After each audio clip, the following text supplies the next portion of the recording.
সময় যেন আচমকাই থমকে গেল ডালাসের আকাশে। রেফারির শেষ বাঁশিটা যখন বাজলো তখন শুধু একটা ম্যাচের সমাপ্তি ঘটেনি, সমাপ্তি ঘটল ফুটবল ইতিহাসের অন্যতম শ্রেষ্ঠ এক মহাকাব্যের। মিকেল মেরিনোর ওই একটি গোল পর্তুগালের জাল ছিঁড়ে যেন চূর্ণ বিচূর্ণ করে দিল কোটি কোটি ভক্তের স্বপ্নকে। স্পেনের কাছে 1-0 গোলের এই হার যেন এক নির্মম নিয়তি।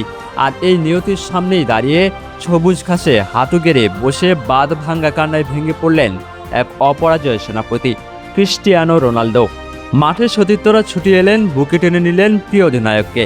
কিন্তু ডালাসের স্টেডিয়ামে তখন নেমে এসেছে এক অদ্ভুত ভারী নীরবতা।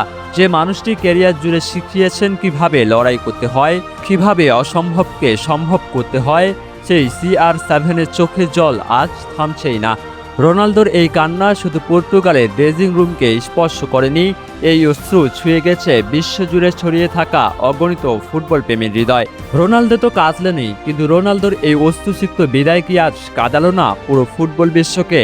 ফিরে তাকানো যাক পেছনে 2006 সালের সেই তরুণ অবাধ্য গতির রোনালদো, যার পায়ে ছিল ডিফেন্ডারদের নাচানো জাদু আর চোখে ছিল বিশ্বজয়ের অদম্য ক্ষুধা। দীর্ঘ 20টি বছর ধরে যিনি শাসন করেছেন ফুটবলের সবুজ ক্যানভাস, পর্তুগালের জার্সিকে যিনি নিয়ে গেছেন অনন্য এক উচ্চতায়। কত রেকর্ড, কত মহাকাব্যিক গোল আর কত রাজকীয় উদযাপন।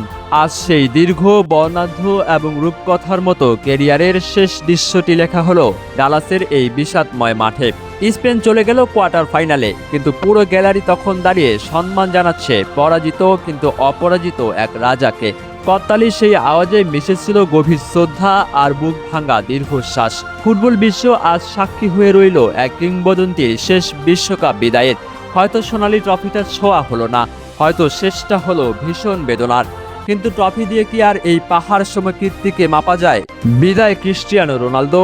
পর্তুগালের ওই লাল সবুজ জার্সিতে আপনার এই শেষ অশ্রুবিন্দু ফুটবল রোমান্টিকদের হৃদয়ে এক গভীর ক্ষত হয়ে থাকবে চিরকাল। বিশ্বকাপ হয়তো নতুন কোনো চ্যাম্পিয়ন পাবে, কিন্তু ফুটবল বিশ্ব আর কখনোই দ্বিতীয় কোনো ক্রিস্টিয়ানো রোনালদোকে পাবে না। মাহমুদ বিন মারুফ, নিউজ ডেস্ক, ডেইলি সকালবেলা।